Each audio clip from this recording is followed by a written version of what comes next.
വിഷയം. ബിസ്മില്ലാഹിർ റഹ്മാനിർ റഹീം.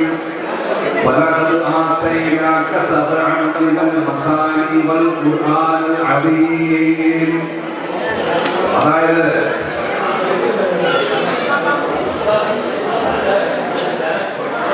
ആവർത്തിച്ചു പാരായണം ചെയ്യപ്പെടുന്ന 7 വചനങ്ങളും മഹത്തായ ഖുർആനും തീർച്ചയായും നിങ്ങൾക്ക് ഞാൻ നൽകിയിരിക്കുന്നു. അതായത് ആവർത്തിച്ച് പാരായണം ചെയ്യുന്ന 7 ആയത്തുകളും മഹത്തായ ഖുർആനും ഞാൻ നിങ്ങൾ നൽകിയിരിക്കുന്നു. അല്ലാഹു നബിയോട് പറയുകയാണ്. ആ സൂറത്തിനെ അറിയാൻ പറ്റുമോ? അൽ ഫാത്തിഹ.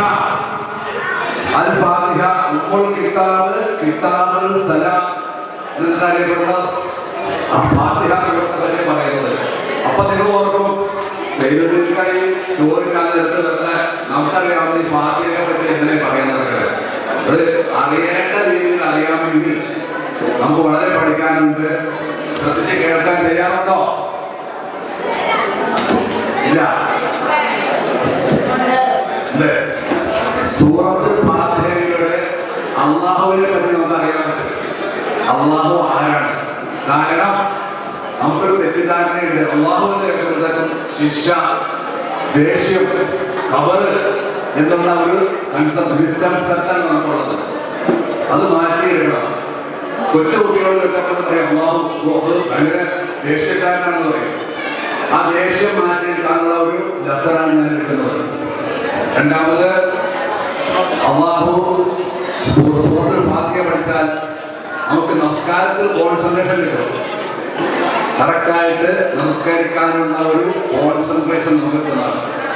അപ്പൊ അതുകൊണ്ട് ഈ 2 കാര്യങ്ങളും മനസ്സിലാക്കാനുള്ള ഒരു ശക്തി അല്ലാഹു നമുക്ക് തരട്ടെ. അതിനുമുമ്പായിട്ട് ഇരിക്കുന്നവരെല്ലാം ഒരു ധൈര്യത്ത് വയ്ക്കുക. ഞാനൊരു വെല്ല് വിളിക്കാനിരിക്കുകയാണ്. അല്ലാഹു എനിക്ക് അതിന്റെ തക്കതായ പ്രതിഫലം തരട്ടെ. ആമീൻ എന്ന് ചെല്ലുക. ചെല്ലണ്ട, ഓർത്താൽ മതി, മനസ്സിലോർത്താൽ മതി. നമുക്ക് സൂറയിലേക്ക് കിടക്കാം. നമ്മൾ ജീവിതത്തിൽ ഏറ്റവും കൂടുതൽ പറയുന്ന പ്രാർത്ഥന ഏതാണ്? നേരായ വഴിയിൽ നയിക്കണമേ എന്ന ഒറ്റ പ്രാർത്ഥനയാണ് നമ്മുടെ ജീവിതത്തിലുള്ള പ്രാർത്ഥന. ആ ഒരു പ്രാർത്ഥന ചെയ്യാനാണ് ഫാത്തിഹയിൽ പറയുന്നത്. അതിനുവേണ്ടി നമ്മൾ ആദ്യം അല്ലാഹു ആരാണെന്ന് അറിയണം. അല്ലാഹു ആരാണെന്ന് അറിഞ്ഞാൽ മാത്രമേ നമുക്ക് പറയാൻ പറ്റത്തുള്ളൂ. നമ്മൾ ഒരാൾ പൈസ കടന്നു വയ്ക്കാൻ പോയാണ്. ഞാനിപ്പോ ഇവിടെ അടുത്തൊരാൾ പൈസ കടന്നു വയ്ക്കാൻ പൈസ കിട്ടുമെന്ന് അതിനെ അതിനെ ചോദിക്കാൻ പറ്റുള്ളൂ. ഒരു പാവപ്പെട്ട ഷെയർബാറിന്റെ അടുത്ത് ഒരു കാശ് ചോദിക്കുന്ന കാര്യമില്ല. അപ്പൊ നമുക്ക് അത് അർഹതപ്പെട്ട ആളാണെന്ന് നോക്കണം. ഈ ശ്രമിക്കാൻ അർഹതപ്പെട്ട ആളാണെന്ന് നോക്കിയിട്ടാണ് നമ്മൾ ആദ്യമായിട്ട് നമ്മൾ അതിനുള്ള പ്രാർത്ഥിക്കാൻ പോകുന്നത്. അപ്പൊ അല്ലാഹുവിനെ പറ്റി നമ്മൾ ആദ്യം അറിയാം. ഞാൻ റഫർ ചെയ്ത പറയുന്നത് കാരണം ബുദ്ധിമുട്ടുള്ള സ്റ്റാഫാണ്. അതുകൊണ്ടാണ് ഞാൻ നേരത്തെ ഓതിയ ആയത്ത് സൂറത്ത് ഹിജ്റിലെ ആയത്താണ്. വസബിൽ മസാനി. അതായത് 7 ആയത്തുകളാണ് ഫാത്തിഹയിലുള്ളത്. അതിൽ നമ്മൾ അല്ലാഹുവിനെ പരിചയപ്പെടുന്ന ആയത്തിലാണ് ആദ്യത്തെ 3. നടുക്കുള്ളത് അല്ലാഹു നമ്മളെ ലാസ്റ്റുള്ളത് നമുക്കുള്ള കാര്യങ്ങളാണ് ഫാത്തിഹയിൽ പറയുന്നത്. നമ്മൾ 5 നേരത്തെ നിസ്കാരത്തിൽ ഈ പറയുന്ന ഫാത്തിഹ ഓതുന്നുണ്ട്. ഒരു ലോകത്ത് 10 ലക്ഷം മുസ്ലിങ്ങളുണ്ടെങ്കിൽ ഒരു ദിവസം 1,70,00,000 ഫാത്തിഹ ഉരുവിടുന്നുണ്ട്. അതാണ് വസബിൽ മസാനി. സ്ഥിരമായിട്ട് ഉരുവിടുന്ന സൂറത്തിന് പണ്ട് അല്ലാഹു പറഞ്ഞാണ്. ആ പറഞ്ഞ ഖുർആൻ ഇപ്പോഴും നിലനിൽക്കുകയാണ്. അതാണ് വസബിൽ മസാനി എന്നതിന്റെ അർത്ഥം. ഈ സൂറത്ത് അവതരിപ്പിച്ചപ്പോഴാണെന്ന് ആദ്യം ചോദിക്കുന്നത്. അതായത് നബിയുടെ നുബുവത്തിന്റെ കാലത്ത് തന്നെ അവതരിപ്പിക്കപ്പെട്ട സൂറത്താണ് സൂറത്തുൽ ഫാത്തിഹ. അതായത് കംപ്ലീറ്റ് ആദ്യമായിട്ട് ഇറങ്ങിയ ആ ഒരു സൂറത്താണ് സൂറത്തുൽ ഫാത്തിഹ. ആദ്യം ഇറങ്ങിയത് എത്ര വിശ്രമിക്കൽ അധികമാണെങ്കിലും അത് ഇൻകംപ്ലീറ്റ് ആയിരുന്നു. ഈ 7 സൂക്തങ്ങളും ഒന്നിച്ച് ആദ്യമായിട്ട് ഇറങ്ങിയത് ഫാത്തിഹയാണ്. അതിനുശേഷം ഒരു ഹദീസ് പറയാം. 13 വർഷത്തിന് ശേഷം മദീനയിൽ വെച്ച് ഒരു സഹാബിയോട് പറഞ്ഞു, അതെയോ സഹാബി, ഞാൻ നിനക്ക് ഒരു നല്ല ഒരു സന്ദേശം തരാം, നിനക്കത് ഉപകാരപ്പെടും, എന്താണ് നബിയെ എന്ന് ചോദിച്ചു. പറയുകയാണ്, അൽഹംദുലില്ലാഹ് എന്ന് പറയുന്ന സൂറത്തുൽ ഫാത്തിഹയാണെന്ന് 13 വർഷത്തിന് ശേഷം പറഞ്ഞു. അപ്പൊ അത്രയ്ക്കും മഹത്വമുള്ള ഒരു സൂറത്താണ് സൂറത്തുൽ ഫാത്തിഹ. നമ്മൾ തുടങ്ങാൻ പോവുകയാണ്. ഫസ്റ്റ് ബിസ്മില്ലാഹിർ റഹ്മാനിർ റഹീം. ബിസ്മില്ലാഹിർ റഹ്മാനിർ റഹീം ബസ്മല എന്ന് പറയും. ബസ്മല അത് മുതൽ പറഞ്ഞിട്ട് വിത്ത് ഈ എന്നുള്ള വിത്ത് ബസ്മല എന്ന് പറയും. ബിസ്മില്ലാഹിർ റഹ്മാനിർ റഹീം എന്ന ഭരണനായകനും കരുണാനിധിയുമായ അല്ലാഹുവിന്റെ നാമത്തിൽ എന്ത് ചെയ്യുന്ന പറയുന്നില്ല. ഒരു ഇൻകംപ്ലീറ്റ് വേണം അല്ലേ? പറയുന്നില്ല ഇല്ല. ഞാൻ വാതിൽ തുറക്കുന്നു, ബിസ്മില്ലാഹിർ റഹ്മാനിർ റഹീം. ഞാനൊരു വെള്ളം കുടിക്കുന്നു, ബിസ്മില്ലാഹിർ റഹ്മാനിർ റഹീം. ഞാൻ കടന്നു കുടിക്കുന്നു പറയോ? ഇല്ല. ബിസ്മില്ലാഹിർ റഹ്മാനിർ റഹീം എന്ത് പർപ്പസിനും നമുക്ക് ഉപയോഗിക്കുന്ന ഒരു യൂണിക്കായില്ല, ഒരു വളരെ വേണ്ടപ്പെട്ട വേടാണ് ബിസ്മില്ലാഹിർ റഹ്മാനിർ റഹീം. ആ വേഡ് കൊണ്ട് നമുക്ക് എന്ത് ആക്ഷൻ ചെയ്യാൻ പറ്റും. അല്ലെങ്കിൽ ബിസ്മില്ലാഹിർ റഹ്മാൻ ഖുർആൻ മാത്രം ഓതാൻ വിശ്രമിക്കാൻ പറ്റുള്ളൂ. ഇവിടെ പറഞ്ഞിരിക്കുന്നത് ബിസ്മില്ലാഹിർ റഹ്മാൻ എന്ന് പറയുന്നത് ഇംഗ്ലീഷ് വേടാണ്. എന്ത് കാര്യത്തിലും നടക്കാൻ പോകുമ്പോഴും ഇരിക്കാൻ പോകുമ്പോഴും കിടക്കാൻ പോകുമ്പോഴും സ്ത്രീകൾ രാവിലെ അടുക്കളയിൽ കയറുമ്പോൾ ബിസ്മില്ലാഹിർ റഹ്മാൻ പറഞ്ഞ് കേൾക്കോ. നിങ്ങൾ എന്റെ മക്കൾക്ക് വേണ്ടിയും എന്റെ ഭർത്താവിന് വേണ്ടിയും ഞാൻ ആഹാരം ഉണ്ടാക്കാമെന്ന് കേൾക്കോ. തസ്ബീഹാണ്, അതൊരു ദിക്റാണ്. ആ ദിക്ർ ശരിയാൽ നിങ്ങൾക്കൊക്കെ കൂലി കിട്ടും. നിങ്ങൾ പള്ളിയിൽ പോകുന്ന നിർബന്ധമൊന്നുമില്ല, അതൊരു വലിയ കൂലിയാണ് കിട്ടുന്നത്. ഇന്ന് മുതൽ നാളെ മുതൽ നിങ്ങൾ ബിസ്മില്ലാഹിർ റഹ്മാൻ പറഞ്ഞ് അതൊരു ആന്തോളനമാകുന്നത് തന്നെ. അത് ചെയ്യാൻ ഉള്ളതാണ്. നമുക്ക് തെറ്റുകൾ ചെയ്യാൻ സാധിക്കില്ല. പറ്റുമോ? ചെയ്യാൻ പറ്റുമോ? ഇല്ല. ഞാൻ കല്യാണി കാണാൻ പോവാണ്, ബിസ്മില്ലാഹിർ റഹ്മാനിർ റഹീം, ഞാൻ കല്യാണി കാണുന്ന പോയില്ല.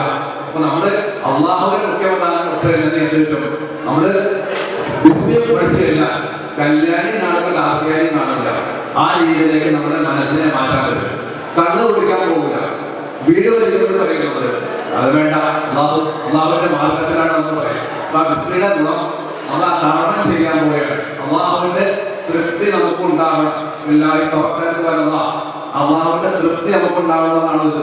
രണ്ടാമത് അള്ളാഹുവിന്റെ പൊരുത്തം നമുക്ക് കിട്ടണം അല്ലേ? സ്വതക്ക നമ്മുടെ പങ്കിടല്ലേ? അത് ചെയ്യണം. സ്വതക്ക കൊടുക്കും, ബിസ്മില്ലാഹിർ റഹ്മാനിർ റഹീം കൊടുക്കുക. അപ്പൊ സ്വതക്കയുടെ ഗുണം നമുക്ക് കിട്ടും. അതാണ് ബിസ്മില്ലാഹിർ റഹ്മാനിർ റഹീം. അത് കോമൺ വേർഡാണ്. അത് നമുക്ക് എന്തിനു ഉപയോഗിക്കാം? അത് നമ്മൾ ദിക്റായിട്ട് ഉപയോഗിക്കാം. അത് നമ്മൾ ഇന്ന് മുതൽ നമ്മുടെ ചെയ്യാത്തവർ പ്രായോഗിക ജീവിതത്തിൽ കൊടുക്കുക. അടുത്തത്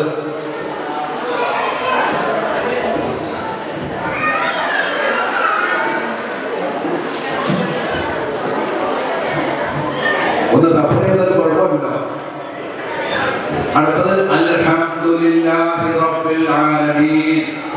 അൽഹംദുലില്ലാഹി റബ്ബിൽ ആലമീൻ എന്നാൽ സർവ്വസ്തുതിയും സർവ്വപരിപാലകനായ അല്ലാഹുവിനാകുന്നു. സർവ്വലോക പരിപാലകനായ അല്ലാഹുവിനാകുന്നു. ആരാണത്? നമ്മളെ ഓരോരുത്തരെയും സൃഷ്ടിക്കുകയും പരിപാലിക്കുകയും ചെയ്യുന്നത്.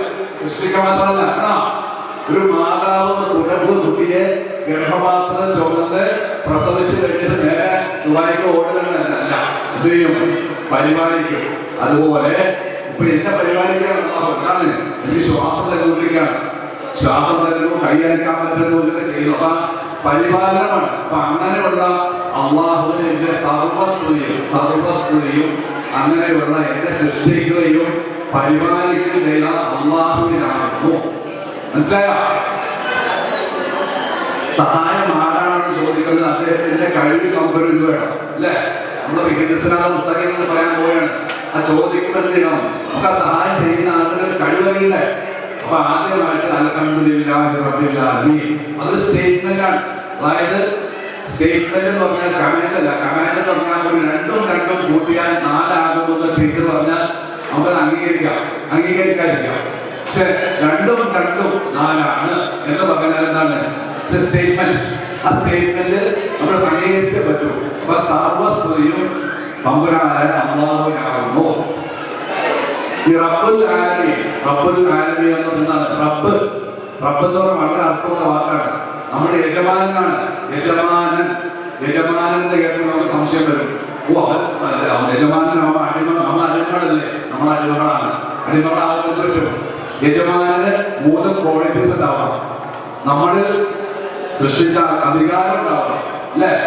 കെയർ ഉണ്ടാവണം, നമ്മൾ നോക്കാനുള്ള കെയർ ഉണ്ടാവണം, നമ്മളെ ശിക്ഷിക്കാനുള്ള അധികാരം ഉണ്ടാവണം. ഈ 3 കാര്യങ്ങൾ കൂടുതലാണ് ഒരു യജമാനാകുന്നത്. അപ്പൊ അൽഹംദുലില്ലാഹി റബ്ബിൽ ആലമീൻ, അതായത് അൽഹംദുലില്ലാഹ് പറയുന്ന അർത്ഥക്കാണ് റബ്ബിൽ ആലമീനായ അല്ലാഹുവിനാകുന്നു. തൗഹീദ് എന്താണ്? അല്ലാഹുവാണ് എല്ലാത്തിനും സൃഷ്ടി, എല്ലാം ആരാധനക്കർഹനായ അല്ലാഹുവാണ്. റബ്ബുൽ ആലമീനായ അല്ലാഹുവിനെ ഞാൻ സ്തുതിക്കുന്നു. ആദ്യമായിട്ട് അൽഹംദുലില്ലാഹ് പറഞ്ഞാൽ അറിയാമോ? ആദം നബിയാണ് ആദ്യമായിട്ട് അൽഹംദുലില്ലാഹ് മനുഷ്യന് പറഞ്ഞത്. പറയാനായ കാരണം അല്ലാഹു ആദം നബിയുടെ റൂഹിനെ തലയിൽ നിന്ന് ഇറക്കിയപ്പോൾ നേരെ മൂക്കിന്റെ അടുത്ത് വന്നപ്പോൾ അത് തുമ്മിയപ്പോൾ അൽഹംദുലില്ലാഹ് എന്ന് ആദം നബി പറയുകയുണ്ടായി. അപ്പൊ അള്ളാഹ് തിരിച്ചു പറഞ്ഞോ എന്താ പറയുന്നത്? അതായത് അള്ളാഹുവിന്റെ കരുണാണ്ടാകട്ടെ എന്ന് അള്ളാഹ് തിരിച്ചു വരുന്നത്. അപ്പൊ നമ്മളെന്താ പറഞ്ഞത്? ആരെങ്കിലും അൽഹംദുലില്ലാഹ് പറഞ്ഞിട്ട് നമ്മള്